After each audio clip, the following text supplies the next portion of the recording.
Hello, and welcome back to A Bit Fruity. I'm Matt Bernstein. Thank you so much for being here, and happy Pride. We're going to give you a little Pride episode today. It's going to be kind of a dark Pride episode, but a Pride episode nonetheless. I'm a little hungover. As of the time we're recording this, Zoran Mamdani won the New York City Democratic primary last night. And so it's kind of a rare moment where on the A Bit Fruity podcast, we are in a very, very, very good mood. And so we have to do something about that. We got to ruin it. So there's been this weird trend that I've noticed over the last few years, and you might have too, which is that in one way or another, a lot of people seem to be going back into the closet. One particular instance of this that I've been paying attention to for like 4 years now is that of Lohanthony, the once flamboyant, out and proud YouTube A-lister who's now a Trump-supporting gospel musician. Yes, more on that in a second.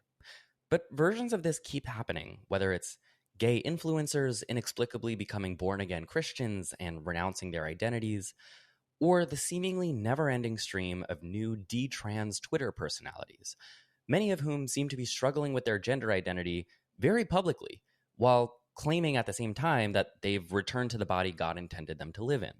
It's bizarre. And, the term conversion therapy gets thrown around a lot, but what does that look like in 2025? And how do we grapple with the idea that queer adults could be making these decisions entirely on their own, supposedly?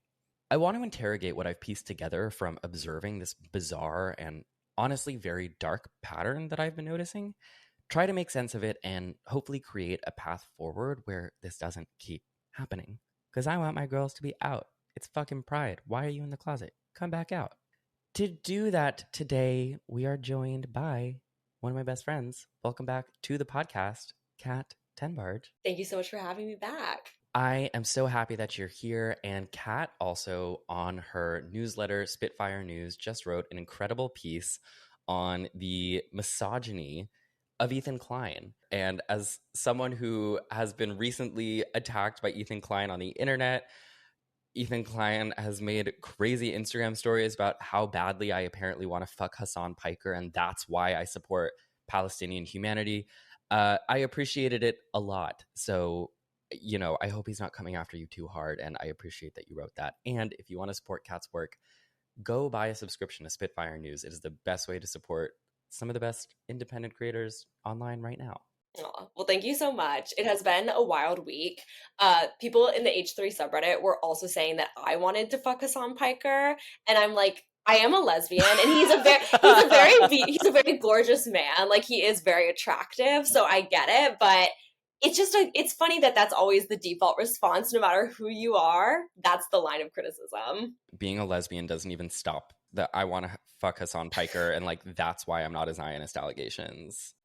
It's wild. How are you feeling going into this episode today? Because I know this is something that you and I have talked a lot about. Half of this podcast is just like when Kat and I drink together, what do we talk about? And then, okay, let's turn on the mic and talk about it for the podcast, Exactly. Yes. And I'm so excited that we're covering this topic because it's something that I've thought about a lot and increasingly over the past several years as we've seen the pendulum swing back away from LGBTQ rights, away from LGBTQ acceptance.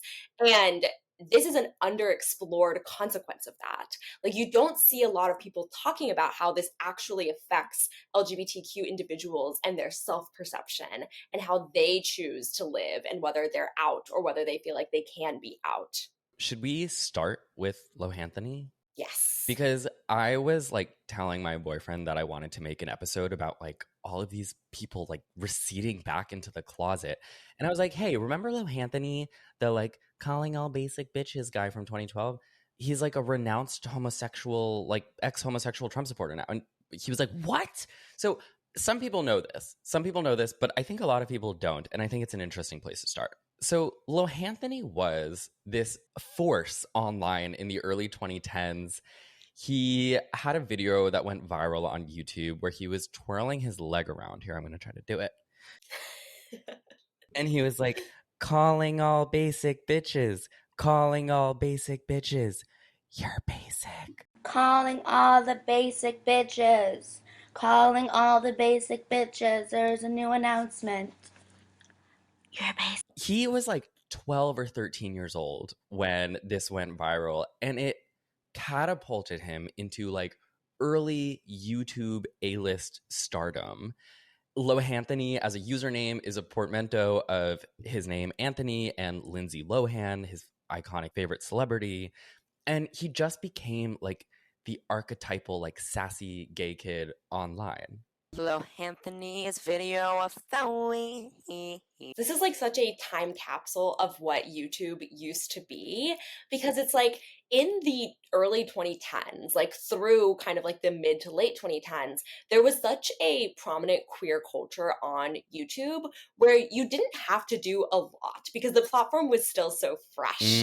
There was like, it was not seen as a sustainable career path or aspiration the way that it is today. It was not seen as like an outlet for the mainstream the way that it is today. It was like this kind of niche place where a lot of creative queer people of all ages like could find this audience. And Lohanthony was one of those people where he was at the forefront of YouTube becoming something more than just like viral videos or where you upload like your home videos to.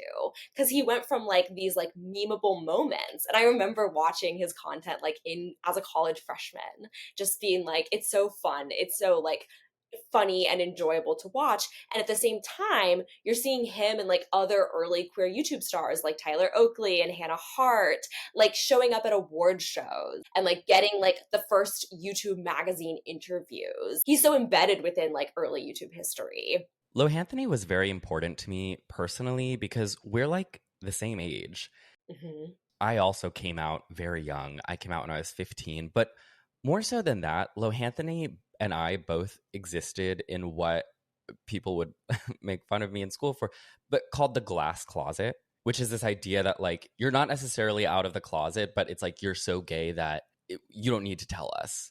And I really related to him. Like I would see his posts all over Tumblr, and I was just seeing this kid like own it and own who he was and not apologize for it. And he would talk as a teenager about like wanting to kiss a boy for the first time. And his presence just meant a lot to me. He also, in his years at the forefront of internet stardom, he really made a lot of wild connections. Like he was in this influencer group called the Fab Five, which included Rebecca Black of Friday fame, who is now out and proud and queer herself. So it was just like an entirely different time, but he got, you know, 1 million subscribers on YouTube. He moved to LA, and that was all before he turned 17. Quite the whirlwind for someone to be so young and to mean so much to so many people and also like be at the center of this new direction of gravity, which is YouTube and influencers and the internet. Internet's high society, I feel like, has existed in so many iterations at this point that you have these like insane time capsule images. And so I'm going to send you one, and I want you to just react to it and tell me what's happening here. I mean, I love this image. This is crazy. You see this image pop up again from like time to time on like Twitter. It will go viral. And it's so wild that Lohanthony was the most famous person at the time that this picture was taken. Tell us what the photo is. So this is a car selfie featuring 4 people. And from left to right, it is Timothée Chalamet, Lohanthony, Lily Reinhart from Riverdale, and then Lily Rabe from American Horror Story and other things. This is crazy. And I did not know who Timothée Chalamet was at the time. What's so wild about this picture too is like Timothée Chalamet was the last person who I would be able to recognize. Like out of all of these people, I knew who Lily Rabe was because of American Horror Story. I knew who Lily Reinhart was then because of Riverdale. And then Timothée Chalamet, who is now obviously the most famous person out of all of these people by far, comes along a few years later. These people were just like existing in LA alongside each other. It's so funny. And at the time, like Lohanthony was the one who had like the most clout, the most fame, the most name recognition, the most everything. The concept of Timothée Chalamet hanging out with Lohanthony for clout. It's more likely than you think. So Lohanthony is really riding high for quite a few years with this internet stardom. He eventually, in the later 2010s, he sort of recedes in his fame a little bit. He's still, like out and proud and gay, but the internet changes a lot. People like me start posting. And I just add that to say that Lohanthony and I followed each other on Instagram. And we would like message back and forth at the time. Like Anthony would respond to my stories sometimes, and like we'd, queen out a little bit in the DMs. He was always very sweet.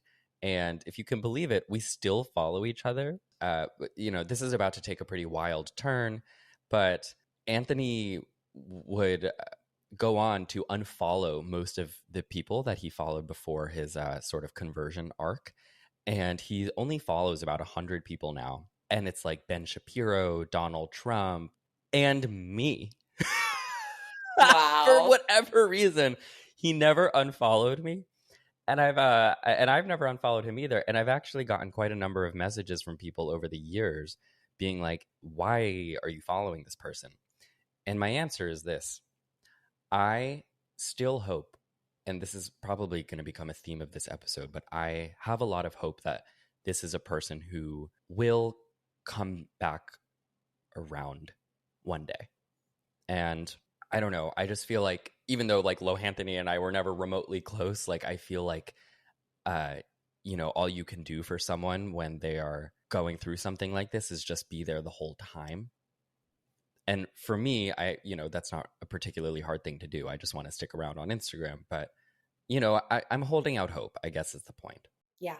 And I mean, this happens. Like you have gay or queer trans people who throughout their lives come out and live freely as themselves and then retract, go back into the closet, repress things, but then later in life have this like rebound period. Like it is possible. And I think throughout queer history, there have been times when this has been more frequent because of the complexity of existing in a society that is inherently oppressive to who you are. So COVID lockdown happens and Anthony starts posting some, content that I personally, as like someone who's not very spiritual, it just wasn't for me, but it didn't strike me as problematic. It didn't strike me as worrying, but it was a lot of like daily affirmations, sort of spiritual stuff. It seemed that he had moved out of LA and was living in somewhere rural. He would film a lot of these on like the back of his pickup truck, but he was like, like shout out to the woods gays. There's a lot of gays who love the woods and who love affirmations. I wasn't worried.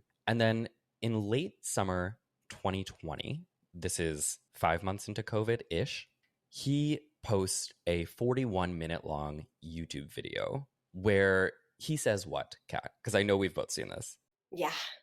He talks about how throughout his like career on YouTube, he's struggled with substance abuse. He's been addicted to like clout and fame and likes and all of these things. And he describes this position of turmoil that he's been in.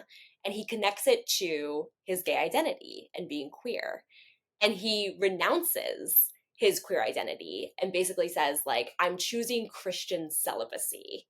To a lot of people, it's like, what does this even mean? Like, I remember when I first watched this, I was so confused because I was like, it sounds like you've gone through something akin to conversion therapy, but he's not using those words. He's just sort of saying like, I used to be gay, but I'm not anymore. I'm rejecting it because of God. Yeah, a quote from the video was, "It's no coincidence that through pursuing my same-sex attraction, I was also addicted to alcohol. I was also addicted to weed. I was also trying hallucinogenics. I was also addicted to money. I was also addicted to views. I was addicted to attention. I was addicted to opportunity that earthly pleasures brought to me."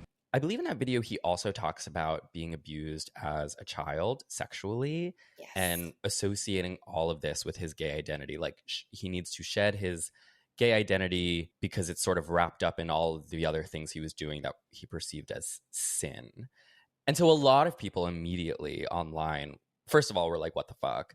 And second of all, were like, who did this to him? Who sent him to conversion camp? And I want to come back to that in a second, but you mentioned Christian celibacy. Can you explain what that is in relation to like conversion therapy and all of this? So when this happened, I was working at Business Insider and I actually wrote an article about it with my coworker Rachel Greenspan. And what I learned is that Christian celibacy refers to this kind of emerging ideology where it's not saying that like being gay isn't real. And it's not even necessarily saying that you can like flip that switch and become straight. It's like if you experience same-sex attraction, and like the buzzwords that Lohanthony was using in this video align with this movement. It's like if you experience same-sex attraction, that's viewed as like an addiction. Like it's viewed as this unhealthy mental, like physical condition that you have. And so the right way to operate as a Christian is to basically not indulge in that same-sex attraction. And that can mean remaining celibate and just not having sex at all. And it can also mean like, okay, I'm a lesbian, but I'm going to marry a man. I might even marry a gay man and we'll have a straight gay relationship. And that's how we'll be Christians. And this is such a through line with any sort of conversion therapy adjacent program. And we're going to talk about different types of them and what they look like now, because my God, they do a good job at disguising themselves, kind of. Mm-hmm. But they all sort of frame sexuality as a thing that you do and not a thing that you are. So they'll talk about, like you said, it's like you're not gay in your heart. It's not part of your identity. It's you're addicted to same-sex behavior in the way that you could be addicted to like doing drugs or drinking alcohol. And so, and this is of course true outside of religion, like the way that you become sober is you stop drinking, you stop doing drugs. But to them, it's like you can become sober from homosexuality by just not doing homosexual acts. They don't see it as like a part of you. They see it as sex. And I think it's actually interesting because that idea of sexuality is also just really common on the right in general. I mean, all the time, whenever I get like hate mail from homophobes, it's all about like sucking dick and taking it up the ass because that's all they think being gay is. Which like in certain moments, I'm kidding. God, I can't have moments of levity. A lot of Christian ideology around sex in general is this idea that like sex and sexuality are tools.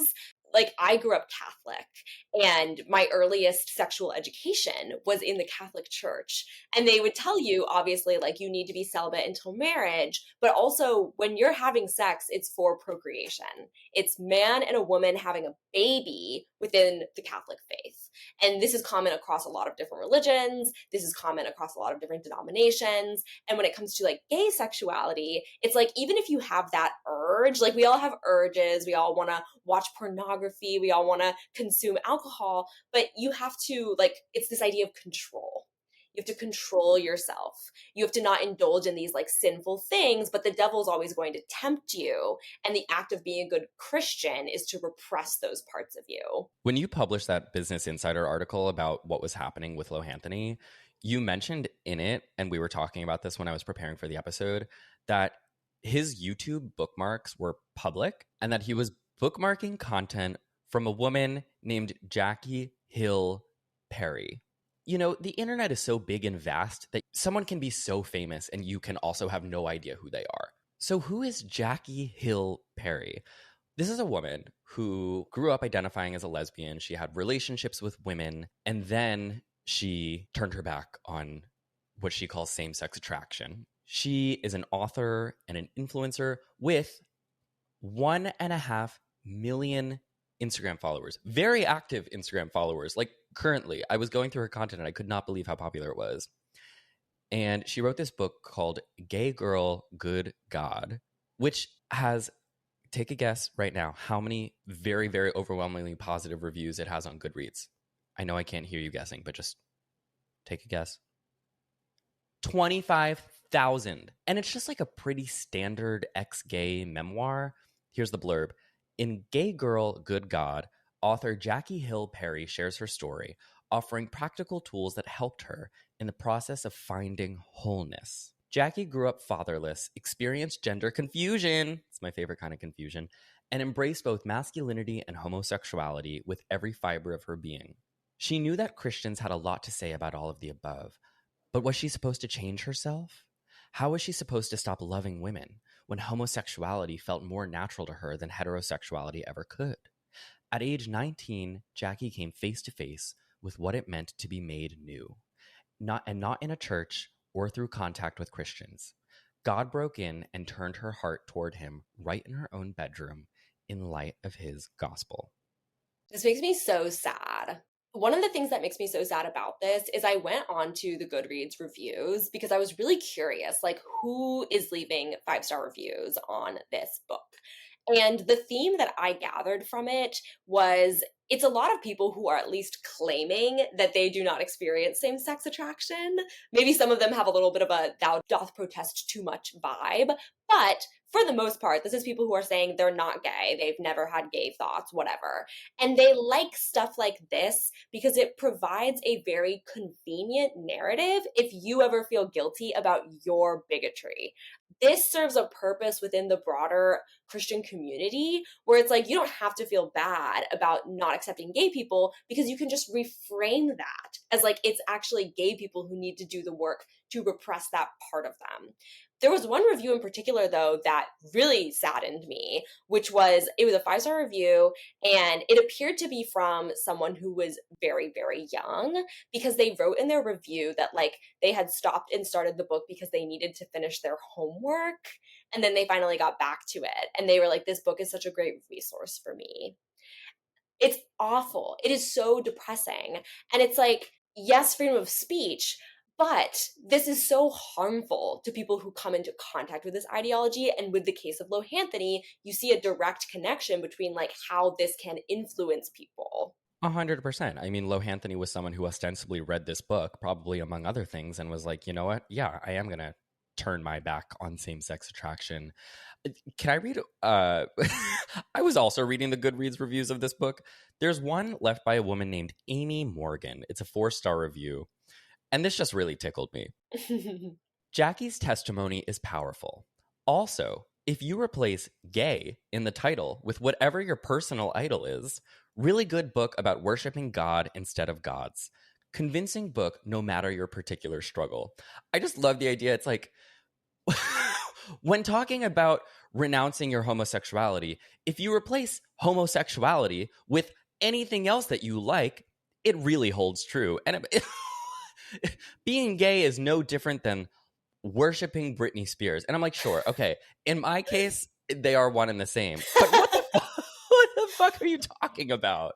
It's also so interesting that like Lohanthony was such a huge fan of Lana Del Rey. And that was how I discovered Lohanthony, is like he had a very viral video about going to a Lana Del Rey concert, and he described it as literally like a quasi-religious experience. And this is a video that I would like rewatch over the years because it was just so like sweet and fun and funny. And it's like you have these really passionate queer people who find this sense of community and purpose and belonging in pop culture and in the community that they find through social media. And like when you reach this point of inner turmoil, I think Christianity can be very attractive because it's like you're just replacing like the pop star you love or the genre of content that you're participating in with this like Christian faith. I remember there was a famous TikTok of this kid who like grew up in a mega church, and they were like, I thought that I was like an evangelical Christian, and then I went to a One Direction concert for the first time and I realized I just like live music. I was also reading this really interesting thread from someone who studies religion as an academic, and she was like, it may surprise people, but we don't really know what religion is. Like there are definitions of religion, but basically within scholarship around religion, it's like religion could theoretically be like being a Swiftie. And a lot of people have argued this. I have argued this. And it's like, I know a lot of Swifties who actually grew up in the Christian faith and were like youth group leaders, church multiple times a week, who backed away from religion. Like they were doing the opposite of what Lohanthony did, where it's like they grew up in religion, but it didn't like, ultimately like politically, morally, ideologically, it did not work for them anymore, but they come into like music fandom as sort of a replacement for that kind of community. And if you look at a lot of people's testimonies who have at some point been in any sort of conversion therapy program, a lot of what they talk about is just like feeling belonging within it.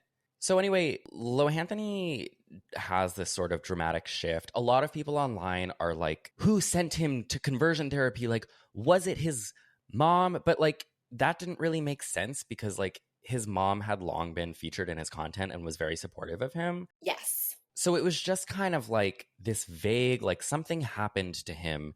I think at some point he actually denied outright going to any sort of camp.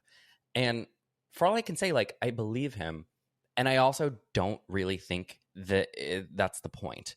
And Right. we're going to get to that. But a few years later, people learned through his mother's Instagram account that he's gone to the military. Do you remember when she posted that photo of him in his military garb? Yes, I do. It's unfortunately burned into my brain. Yeah, it was sad. The whole thing is sad.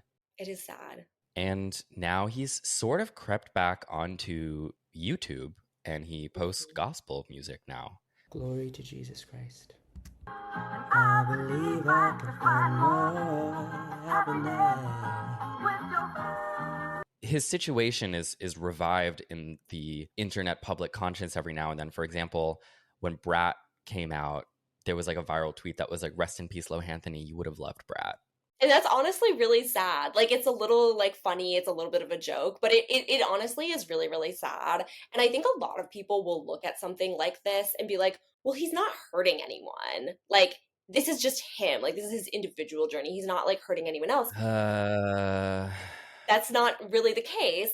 The experts who I spoke to at the time in 2020 talked about this because it's like when you have someone with this massive following creating this, like putting out this ideology, showing this pipeline publicly, that does present a harm because it could easily be like the introduction point for other young struggling queer people or queer people struggling of all ages could see this and like start to go down the exact same path. Yeah, well, and that's the thing with most of these ex-gay communities, which again we're going to talk about the communities themselves more in a little bit, but the majority of them, if not I would argue all of them, are led by people who identify as ex-gay.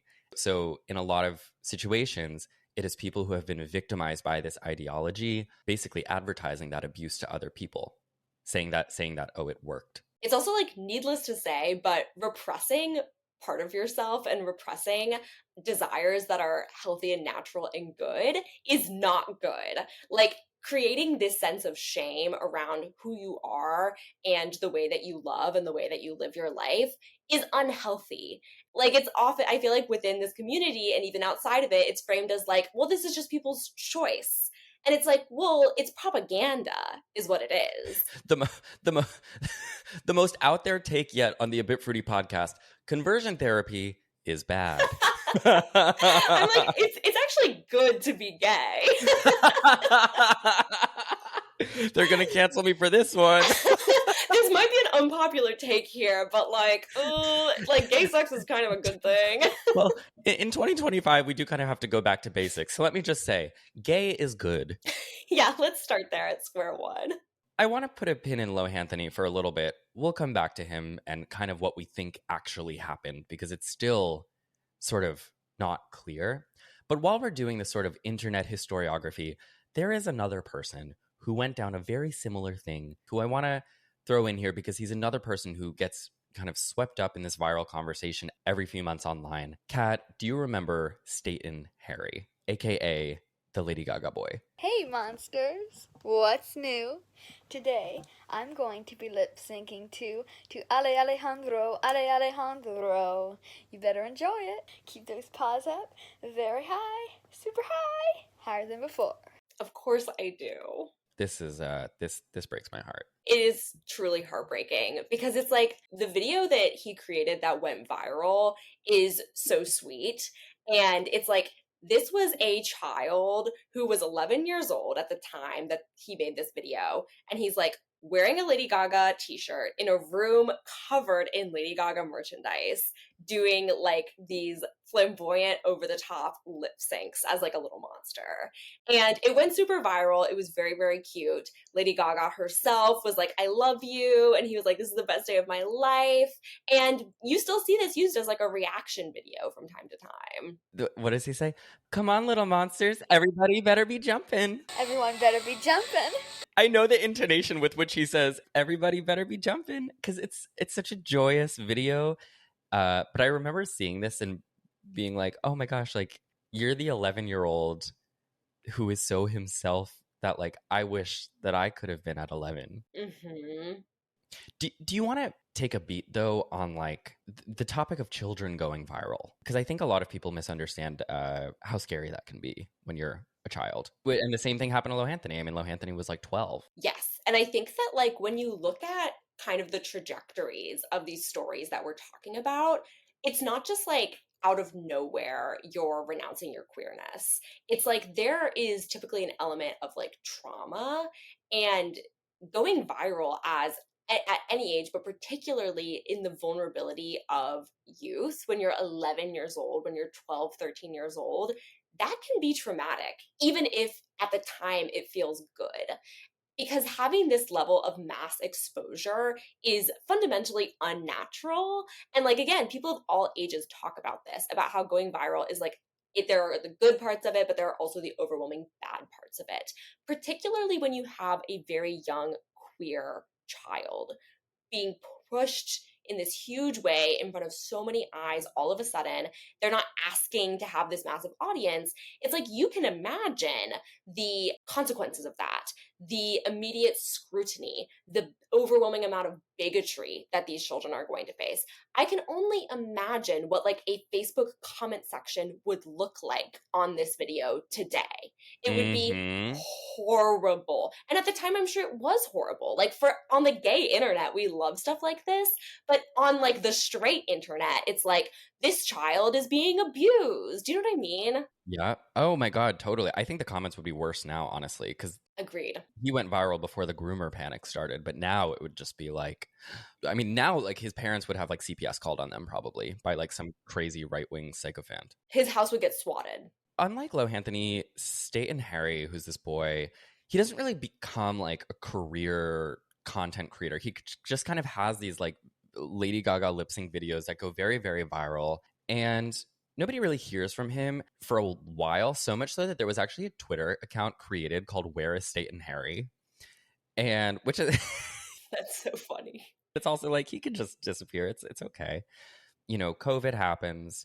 And I mention that only to say I do think COVID and lockdown, specifically in 2020, was such a traumatizing time for so many people in so many different directions. We saw so many people become, you know, anti-vax conspiracy theorists. We saw so many people go down so many conspiratorial rabbit holes. And I think this is in line with a lot of that, the amount of people who went under these like new religious journeys. Yes. And I want to like talk about this more as we go along, but it's like the fact that these things happened in like the 2020 era is no coincidence, because you saw all of these things that were already starting to happen on the internet. You saw the beginning of this like pendulum swing toward conservative culture online. That was already happening before 2020, but 2020 accelerated everything. All of a sudden, it went from like being very online, being extremely online, being a huge fan of YouTube, etc. It was still somewhat niche. For young people, for people who grew up online, like being in YouTube culture was already sort of a majority experience. But what happened in 2020 was like you saw this massive acceleration in like across all demographics because of like the conditions of lockdown and quarantine. We're spending so much more time online than before. And because of these other like socio-political, economic, cultural factors that were happening in the wider world, you saw this intense burst of conservative content. And YouTube in particular was primed for this, because in the decade leading up to the pandemic, there were so many career influencers who were building these conservative networks online. And this is the pipeline that was set in place that so many people fell down. And this aspect of it, this like conversion therapy aspect of it, is very unexplored compared to like the manosphere. 1000%. And it was something that like as I was researching and putting together notes for this episode, it was just like the fact that I came across Jackie Hill Perry, who's that ex-gay author who is currently a very popular influencer online with a husband and kids, and who is still doing sort of like biblical adjacent content, but for a massive, massive audience. And it's just like, oh, wait, broad swaths of the public currently have accepted the idea that like you can just change your sexuality through prayer. Like that's something that's actually very popular again. Yes. And I think you're right. I mean, as conservative politics and homophobia and transphobia become more popular, you see a direct correlation with like the belief in rebranded conversion therapy practices, which are fundamentally always the same. But I want to get back to Staten Harry because he reemerges in March 2022, 4 years after his initial videos go viral, with a new video. And he is doing like a Bible sermon on YouTube. And it's uploaded on March 28th. And the caption is, March 28th used to be a very demonic day for me because it's Lady Gaga's birthday. A day I used to worship her and exalt her on so crazy much. Well, every day really, but especially this day. So anyways, just a little testimony of how good God is and how now on March 28th, I'm glorifying him, not a mere celebrity. I legit had thousands of pictures of her on my phone, pictures even on my wall, my clothes, my phone's wallpaper. My entire social media accounts were even based upon worshiping her. Wow. Thank you, Lord, for saving me. Amen. This reminds me of that one interview Trixie Mattel did, where the interviewer was like, well, what do you have to say for people who say that it's not natural and it's not God's will? And Trixie Mattel goes, well, God's not real. I am. It's like, well, when you're worshiping a female pop star, at least she's real. Yes. It's like, this text is so, like, you almost have to laugh reading it because it's so absurd. But it's also, like, it's still so depressing because it's like, yeah, you can be too extreme and you can be too obsessive. We see this in stan culture. Like, it can become unhealthy for you and for the person you're obsessing over. But having pictures of Lady Gaga on your wall is not demonic. That's called growing up in the 2010s. Yeah, that's right. So Staten continues to make like Bible sermon content to this day. The Lord is at hand. Now the Amplified Bible. Let your gentle spirit, your graciousness, unselfishness, mercy, tolerance, and patience be known to all people. The Lord. But, you know, people were like kind of, what the hell happened? Like, and he did write at one point on another sort of Bible related video, coming from someone who used to be completely part of that community and supported it 100%. This is amazing. God is so good. So we have another case of, okay, he renounced his sexuality. He was out as gay, and now he's not.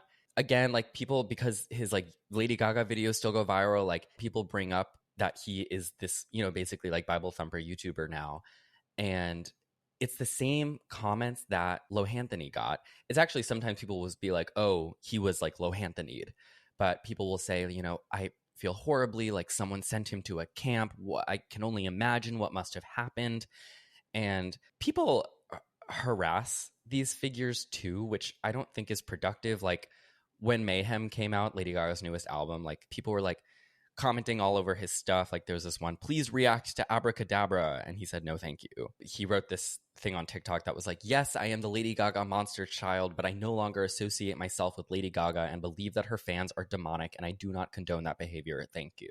And I think regardless of how you feel about like the implications of these people publicly advertising any sort of like conversion mindset, harassing them is not going to help anyone involved. And people do the same thing to Lohanthony because there's like a semi-recent video of him where someone asked him, and some of this is innocent, like some of this is people just like genuinely curious. Someone asked him if he still listens to Lana Del Rey.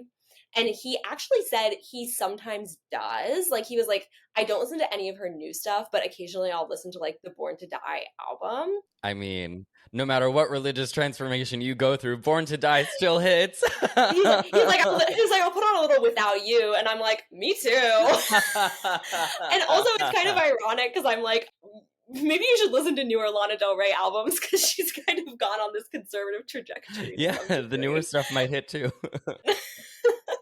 But like people have this idea, I think, with Lohanthony and Staten Harry and sort of all of these internet figures that they were like forcibly strapped to a table and like given electroshock therapy or something, right? Because I feel like that is people's understanding of conversion therapy is like you're taken to a place with an evil pastor who like shows you images of gay porn and then shocks you so you are conditioned to fear it or something. And chiefly, I think people don't understand why someone would do this without someone forcing them to.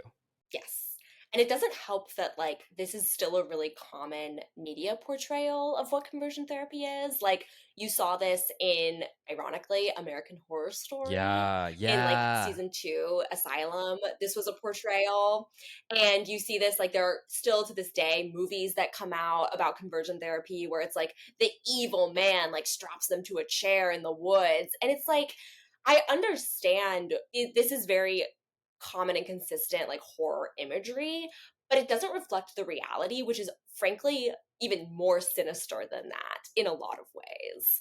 1,000%, because a lot of people can't imagine like anti-gay violence that is through talk therapy. Yes. And that is theoretically opted for by the person going to it.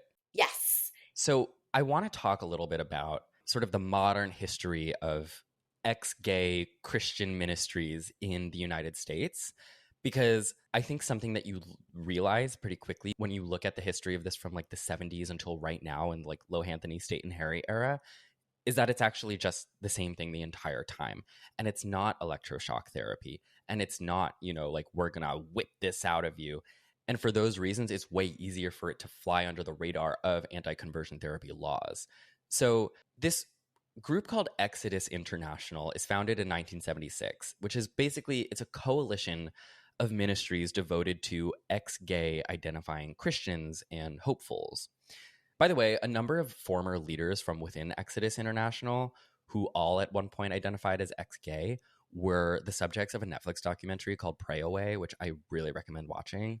But notable to this is that the primary form of therapy being offered by these ex-gay Christian ministries wasn't electroshocks. It was talking. It was group therapy. It was prayer. It was like things that from the outside could look fun and like a community and a club and games and trips and camps of a bunch of gay people. Sounds like a good time. Yeah, honestly. It actually reminds me, SNL did an amazing skit about this once, and it was like an ex-gay camp, but the premise of the sketch was that they all really just wanted to fuck each other. And they were all pretending to not want to. Yes. But the thing about these ministries is the adults who were participating in it opted to go themselves. Mm-hmm. And you see from the inception of these sort of ex-gay ministries that the core language and identity of the programs were the same things that we hear from ex-gay influencers now, which was this manipulative illusion of choice. You know, if you want to change, there's a way to do it. And they're all about like empowering you to make a better choice. Yes. And it's like, we're not telling anyone. This is another way that they get around conversion therapy laws. We're not telling anyone that they need to be straight. We're just saying that you have options. And it's like, well, wait, do I really have options if you're putting me in an environment, in a religious environment that's telling me that only one of the options is correct? Yes. And it's also so insidious because it preys on vulnerable people. Yeah. It preys on people's vulnerabilities. And you see this in the way Lohanthony framed his journey, because he talks about things like childhood sexual abuse and substance abuse and like parts of his life that were traumatic and bad. And what these types of programs do is they take the real trauma in people's lives and they reframe it as a side effect of being gay or being queer or being trans. And that is so dangerous and so harmful. And it's like particularly around issues like childhood sexual abuse, this idea that if you're abused as a child, it like makes you gay, and renouncing that is your pathway to healing. That is so sinister. It also creates like a convenient excuse to not have to confront how widespread childhood sexual abuse actually is, and the fact that most people who experience it are not later gay. It's like minimizing the issue, shifting the blame, shifting the fact that within religious communities, oftentimes a lot of this abuse is enabled and perpetrated and covered up.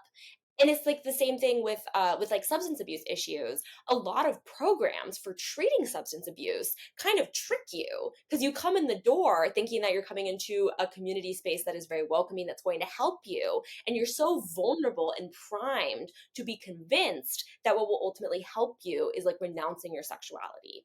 These sorts of like tricky aren't they conversion therapy programs, like a lot of people do stuff like this, but I feel like the reason we see a lot of celebrities in particular get involved in shit like this is because like being famous, especially being famous when you're young, especially being famous when you're queer, is traumatizing. Yes, 100%. Because it's such a pattern with these people. I mean, you've noticed like a number of like influencers, because I mean a lot of your career has been spent reporting on them. Yeah. I mean, like, there are constantly cults popping up that specifically cater to people who are in the public eye. Scientology is always the most prominent example, but it's like another great documentary on Netflix was like the 7M TikTok cult, where it's like you had this religious figure who was, it's so messed up. It's like he was finding these like young people on TikTok who were really good dancers and like bringing them into this like religious group. It all feeds into each other. He like takes their money, he benefits from their how popular they are online, and he also creates this controlling authoritative environment where people are not free to be themselves. What's so interesting to me is that from the beginning, like I said, I mean, these programs that don't call themselves conversion therapy, they actively reject the label of conversion therapy. All of the language is always empowering, like empowering you to make a better choice, empowering you to overcome sin. It's not punishment. It's not you're bad, slap you on the wrist with a ruler, strap you up to an electroshock machine. It's always like, let's empower you to live a better life.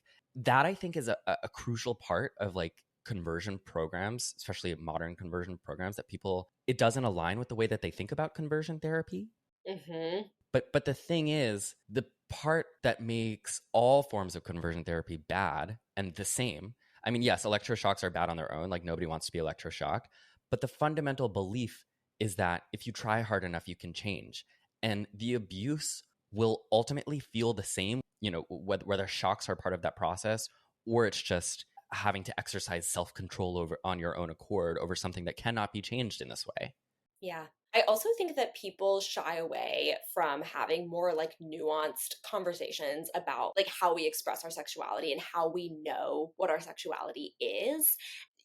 Within liberal rhetoric around like issues like gay marriage, this idea that you are born this way, Lady Gaga, this idea that you're just like, you're born gay or you're born straight and you just innately know and you're very secure in that throughout your whole life.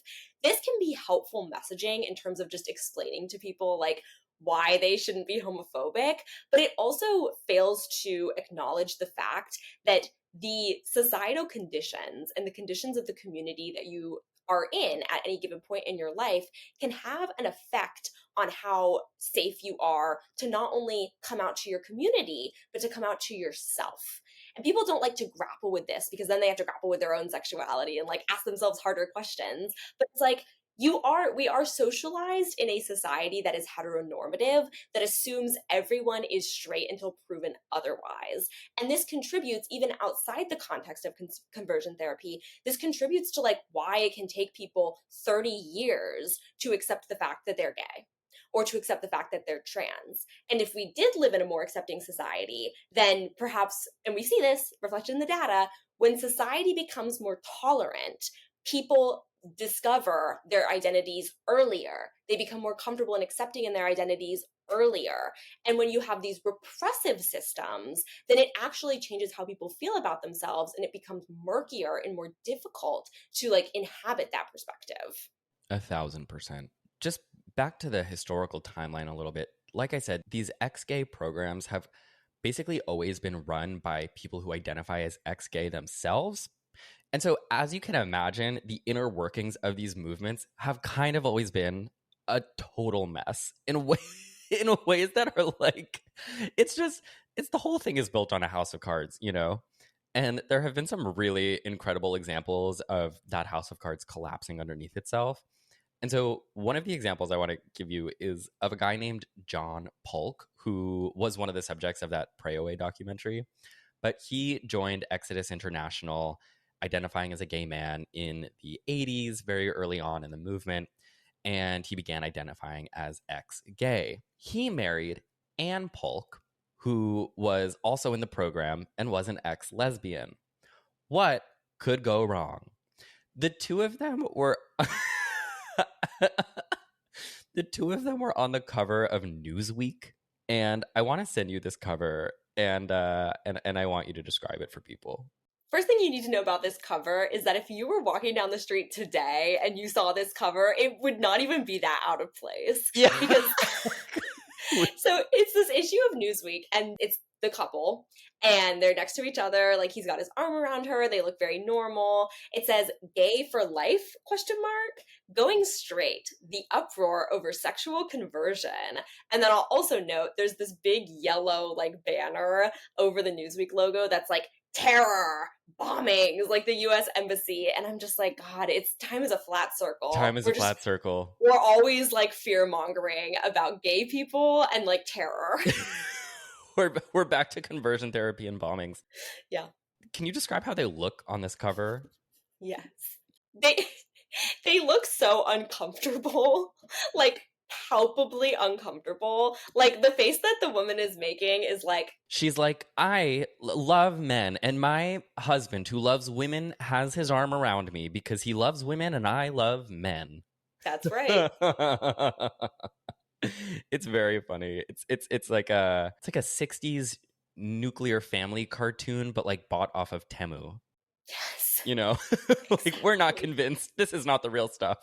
Exactly. You even get the sense that like the Newsweek editorial team was not convinced. Everybody in the room was like, I guess. Like, all right. It's like actually playing house, literally. Yes. Yeah. I also just noted underneath this, this could be me and Kat. Kat, if it gets real bad in this country under Trump and like we are forced into heterosexual marriages, could we do this together? Absolutely. We can even do the Newsweek cover. Let's recreate it. I'll dye my hair back. You'll take the nails off. If you guys see Kat and I getting married on the cover of Newsweek as heterosexuals, keep your goddamn mouth shut. I don't want to hear it. But so John and Ann Paulk, they rise through the ranks of Exodus International together. And in 1995, John is made the chairman of the North American arm of this movement. 5 years later, in September of 2000, amidst a crisis of identity that John would later say would have led him to suicide if he didn't come forward as his true self, he goes to a gay bar in DC.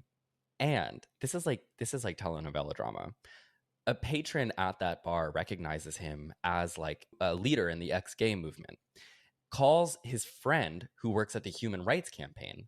The Human Rights Campaign guy comes to the bar and photographs John like kind of scurrying out of the bar. When John is later confronted with the photographs, he first lies and says, he goes, I didn't know it was a gay bar. I was just stopping in to pee, which is awesome. He eventually confesses to knowing it was a gay bar before going. Obviously, he's fired from Exodus International, and a movement that he's at this point devoted decades of his life to. And Ann Paulk divorces him. John Paulk would eventually renounce the whole movement and apologize and admit that his sexuality never changed the entire time that he was inside the movement. Exodus International collapses in 2013 with many of its former leaders apologizing for their involvement. But because there's still homophobia in 2013, it just morphs into another group called Restored Hope Network, which, first of all, still exists. These groups, they just constantly rebrand themselves to evade accountability and criticism. But guess who runs Restored Hope Network today? Tell me. Ann Paulk. Classic. She's still in it. So classic. And like the real takeaway, I feel like, is that as long as there's homophobia and transphobia in a society with gay and trans people, which is every society. Like, this stuff will always exist. This stuff will always exploit the bigotry and the hatred that queer people have towards themselves. There's a quote from Pray Away that I noted here. As long as homophobia exists in this world, some version of Exodus International will emerge. It's not the organization or the methods that were used. It's about the underlying belief that there is something wrong and change-worthy about being gay. One thing that this really reminds me of is like a conversation that I encounter a lot, which is this idea of like people get really confused why a lot of women are misogynistic and why like women and also people of any marginalized community will like vote against their best interests or like behave in a way that is counter to like their freedom. And one of the reasons why this happens is because it's rewarded in a society that is ultimately conservative. Like, these people were able to build careers and livelihoods and get on the cover of national magazines by renouncing their queerness. That is a really powerful incentive structure. And I also think about how, like, a lot of times people make fun of bisexual women because within, like, the bisexual community, a lot of people end up in heterosexual relationships. But I'm like, listen, it's not because they're secretly not bisexual or because they're just pretending. It's because it's easier to be straight than it is to be gay. Yeah. You will have more options for people to date. If you are like a bisexual woman in the dating pool, there are going to be more men than women. You're going to have an easier time. Those relationships are going to be, they're more encouraged by society.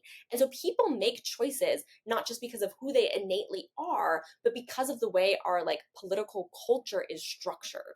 Yeah. Wow, I just did a real Aubrey Gordon. Yeah. I want to get people up to speed on what the current state of conversion therapy laws is in the United States. So, for what I found, 27 states have bans on conversion therapy, but the vast majority of the bans are only for minors in conversion therapy, so adults can still, willingly participate. There's also a number of states that banned governments from banning conversion therapy. So in Indiana, they banning conversion therapy. In Florida, Georgia, and Alabama, they ruled that bans on conversion therapy are unconstitutional. And then basically the other 20 odd states in the US have no bans. In 2023, the Trevor Project released a 5-year-long report that basically said conversion therapy is still happening in every state, regardless of bans, that there are over 1,300 practitioners, and half of them are not licensed therapists. They are working in churches, ministries, they're pastors and priests, and they will advertise their services as like therapy for issues on sexuality and addiction and, quote, spiritual ailments. Almost all of these are Christian ministries, heavily concentrated in the South and the Midwest. Can't imagine why. Hint, hint, there is a direct correlation between the availability and desire for this stuff and homophobia in an environment. Interestingly, the number one state with the most practitioners, over 250 of them, was Pennsylvania. But this is happening everywhere. It's happening in New York City. The Trevor Project noted that their own numbers were definitely deflated because so much of this is just underground. And like, I think conversion therapy laws are important, but all of these programs are so good at disguising themselves and rebranding themselves and just simply saying that they're not conversion therapy and saying that no one's forced into our programs. Everyone opts in. And it's like, I don't know. My take on this stuff is like, yes, we should. Oh, my camera got too hot. I'm going to put my camera in the freezer. This is what I do now. Next episode, climate change. And so my feeling about these conversion therapy laws is like, yes, it's important, but also ultimately it's like it's like putting a Band-Aid on a broken pipe, right? Because like the actual thing that would stop conversion therapy is like no more transphobia and homophobia, because these people would have no one to exploit if people didn't hate themselves in this way. Yes. It's also like taking the pin back out of the 2020 like acceleration of people being online. A really big factor here is like when you have like a YouTube series containing this conversion therapy ideology, you can transmit that into any person's home anywhere. It doesn't matter if the state has banned conversion therapy or not. It doesn't even matter where the person is. And I feel like that is likely a really big conduit for sort of not only people like Lohanthony, but also people who don't have big platforms, like people who we aren't seeing this happen in a very public facing way. If I had to guess, I would guess that over the past several years, there's likely been a large number of people who are in this online environment that we have all seen become dramatically more conservative, dramatically more anti-LGBTQ, and then they get in their YouTube recommended feed something like this, and it takes them down that pipeline. And you actually see this like broader weaponization of these social media platforms, where Lohanthony is the perfect example, because YouTube went from a platform where gay people were able to reach larger audiences to a platform where gay people are being propagandized into renouncing their gay identity and then selling that version of gay life to other people at scale. And I think you segued me perfectly, because I think, I pulled an example. And you segued me perfectly, because don't you love how you can just like go on this like perfectly articulate tangent, and then I'm like, well, but it's all beautiful. You're so kind. You segued me perfectly into, I pulled an example of a very 2025 branded social media savvy conversion therapy program, movement, group with a solid online presence called Changed Movement, which is something that I have actually been like quietly monitoring for like the better part of the last 5 years, because I've been really interested in the way that conversion therapy looks now, which is this. So Changed Movement is a modern ex-gay ministry started by 2 ex-gay working pastors at the Bethel megachurch. They actually don't use the term ex-gay at Change. They use the term once gay. Again, it's this like distinctions without differences thing, you know? Mm-hmm. They also, obviously, they don't use the term conversion therapy, but also its leaders advocate against laws that would ban conversion therapy and legislation for LGBTQ equality. So it's like, it's all the same thing. It's like, it doesn't matter if we call it conversion therapy. But I want you to take a look at the homepage on the Changed Movement website. So you've got this picture of all of these like happy, smiling people wearing these like black t-shirts that say changed in all caps in white lettering. And then the description is, we engage LGBTQ with biblical compassion and action. We are a community of friends who once identified as LGBTQ+. Today, we celebrate the love of Jesus and his freedom and comfort in our lives. Read our stories and learn more.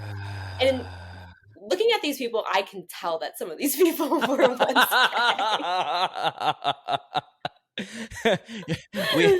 we once identified as LGBTQ. Yeah, we know. Yeah, we don't worry. We can definitely tell. Well, I mean, the one thing that is really interesting about a lot of people who renounce their queerness, I think it's funny that you bring this up, because a lot of times, like, they still choose to present as very visually queer. I mean, I did an episode about the detrans influencer Maya Poet, who still looks extremely androgynous, and so do a lot of these people. Especially, I notice like a lot of like ex-lesbians keep like these sort of stereotypically lesbian haircuts. A lot of the ex-gay people still wear like, I don't know, tight clothes. What do you make of that?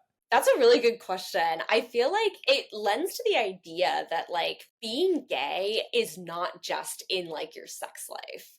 Like, I think that there is some nuance. It's also here. in your haircut. It's also in your haircut. I mean, it's like you can't stamp this out completely, because there is clearly like palpable discomfort in adhering to like the binary gender presentation. These people have joined this community, which, mind you, it's a gay community. Like, they are just rebranding, like having a bunch of gay friends. It's a pride parade. It's literally like, it's just a pride parade. Like, but it's fascinating to me, because it takes me back to the conversion therapy movements that we just talked about in like the 70s. in the same way that they were still secretly going to gay bars, in the same way that they probably were like secretly still being gay, it's like you can't actually like stamp it out. You can't actually like reverse who you are. Yeah, and I was looking at the Changed Movement's Instagram, and one of their most recent posts, which mind you has 1,800 likes. I mean, this is a community that seems to be doing quite well. Really stood out to me. It is a poster of a person with rainbow tape over their mouth, and it says, "Speak out. Freedom can't be silenced." And the caption is, "In today's culture, if you're questioning your identity, there are countless voices ready to affirm you."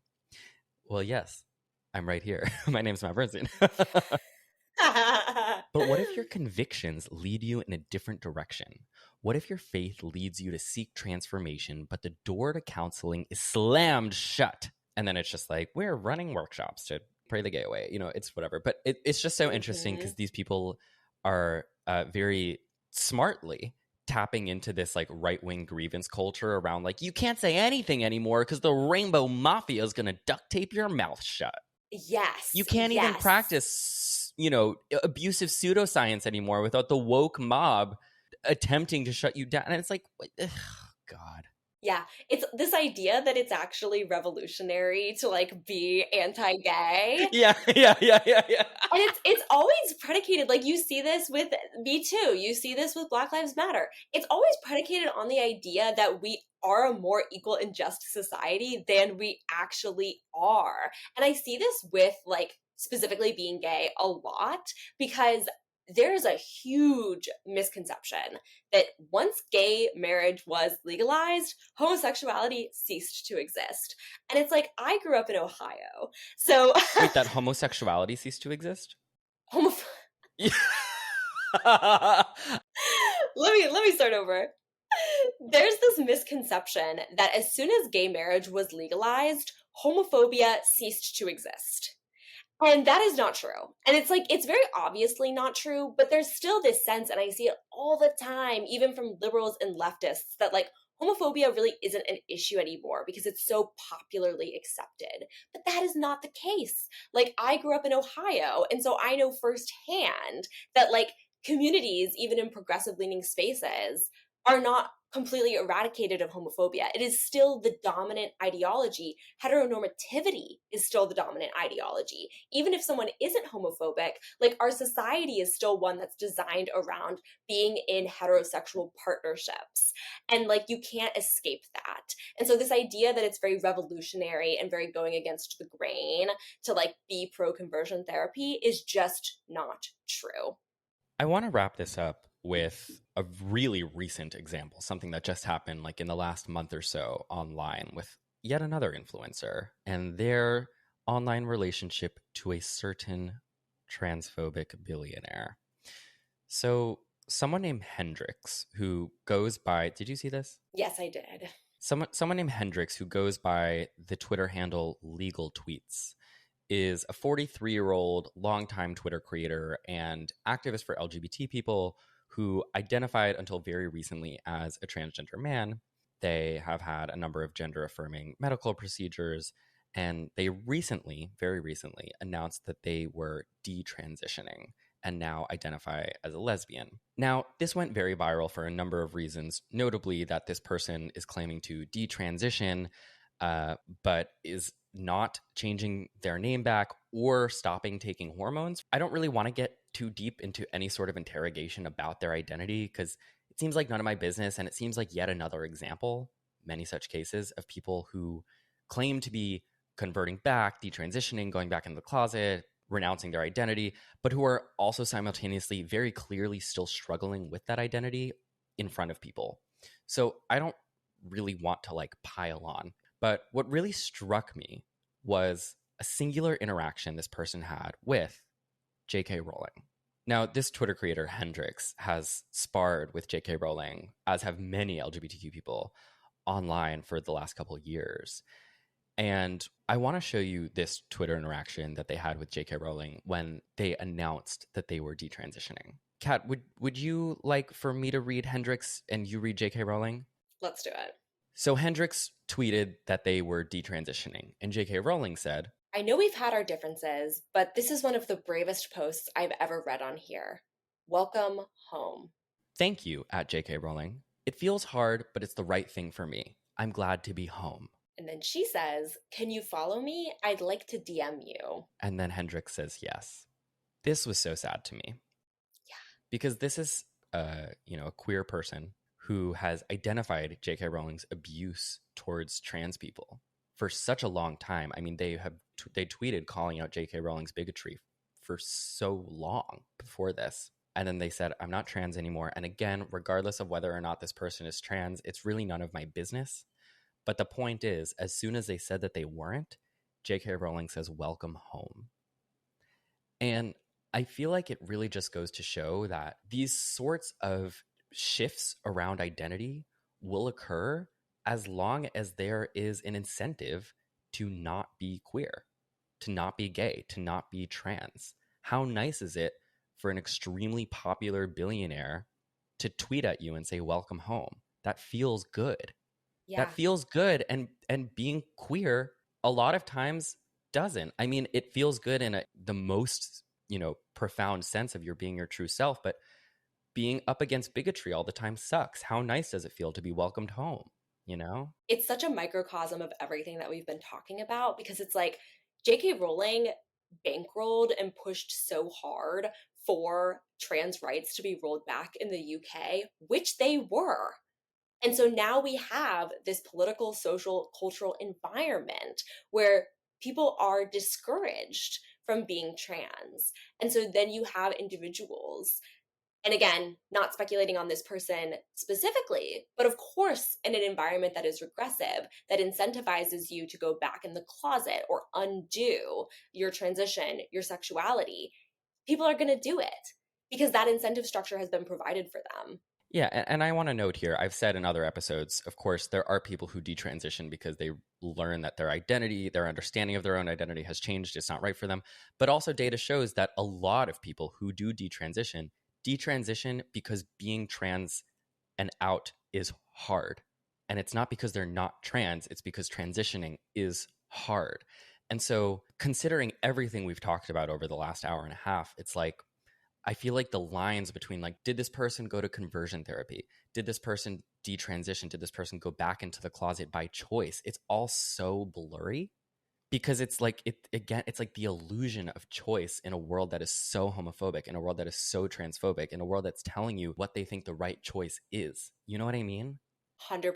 And it's like, what we do know for a fact is that bigots explicitly want this to happen. Transphobes want trans people to either detransition or die. And the very act of being trans, of being gay, just accepting that and admitting it to yourself is incredibly radical in a world that wants you to either conform or no longer exist. And so where do we end this? I feel like, yes, anti-conversion therapy laws are so important, but what can each of us as individuals do? Create an environment for yourself and for other people where we just have to push acceptance and we have to push love. The best possible thing we can do in a state where so many people seem to be regressing back into the closet inexplicably. Well, it is explicable. It's because everyone's homophobic and being out's hard. So we just have to be louder than ever, not to be rah, rah, I'm Harvey Milk and I want you to come out. But that is kind of how we have to be. We have to remind each other and everyone around us that being queer is great, that we love queer people. There's such a danger to bigotry in being proudly yourself and being publicly yourself. And so many of these movements against trans people, against queer people, against women, against people of color, the end goal is to hide yourself from society and be ashamed.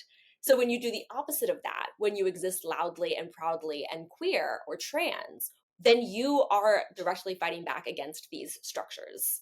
And Lohanthony, and I don't even say this as a joke, my DMs are always open.